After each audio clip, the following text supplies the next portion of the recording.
Isang personalidad may ibinunyag, binabato ang bahay dahil sa isang ABS-CBN show. Ang kaganapan tingnan ng mga detalye.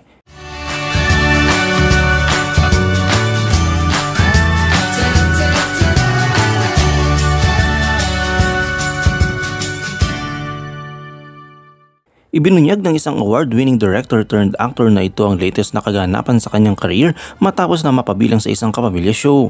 Sa isang latest na panayam kay Joey Lamangan ay sinabi na maraming acting offer sa kanya dahil sa effective portrayal niya bilang Roda sa teleseryeng FPJ's Batang Quiapo. Sa ngayon nga ay laging trending ang mga eksena niya sa Batang Quiapo na kung saan ay Roda ang pangalan ng kanyang role. Sa kanyang sagot kung marami bang offer sa kanyang acting role si Ania, marami kaya lang hindi ko kaya na marami. Ano-ano nga bang role ang ino-offer sa kanya? Sagot niya, ganun din, baklang mataray, matandang binatang mataray na bakla, kung ano-ano, no, ayoko na ganun na naman, no, Batang Quiapo kasi ang nandyan sa akin, at saka yung schedule ng Batang Quiapo is hindi mo maaano, lahat ng MWF mo dapat free ka, hindi naman laging ginagamit, minsan wala, minsan buong linggo wala ka. Halimbawa ngayong Sunday, wala pa akong alam, sinasabi ko, o hindi pa kayo nagsasabi, committed ang Monday ko, sinasabi ko ganun. Ramdam ba niyang tumatatak sa televiewers ang karakter niya bilang si Roda?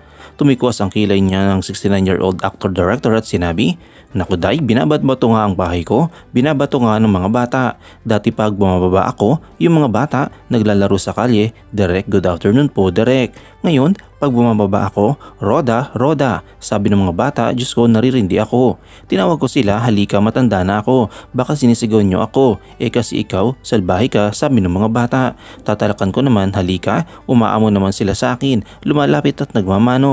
Malapit na nga bang mawala ang role ni Direk Joey Lamangan bilang Roda sa FPJ's Batang Quiapo? Ngumiti siya at kanyang sinabi, "Parang hindi pa dahil ang dami-dami kong fans, mataas ang ratings ng mga scenes ko." Nakilala bilang Roda sa local showbiz si Roderick Paulate dahil sa kanyang gay roles. Inagaw niya kay Roderick Paulate ang pagiging Roda? Ang tanong ng netizens. Aniya, hindi ako. Pagdating ko, yun ang pangalan niya. No, sila ang nagsabi ng Roda, hindi ako. Bida sa pelikulang Lola Magdalena bilang magkakaibang prosti sina Gloria Diaz, Perla Bautista, Lisa Lorena, Pia Moran at Sunshine Cruz. Sa kabila ng maselang tema ng PG o parental guidance ay nakuha ang rating nito sa MTRCB. Ano nga ba ang reaksyon ni Direk Joey Lamangan? Aniya, kapuri-puri ang MTRCB.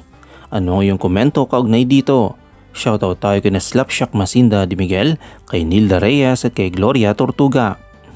I-comment mo lang ang inyong opinion sa comment section at huwag kalimutang i-like, i-follow, i-subscribe ang bcgram.net para sa mga latest happenings.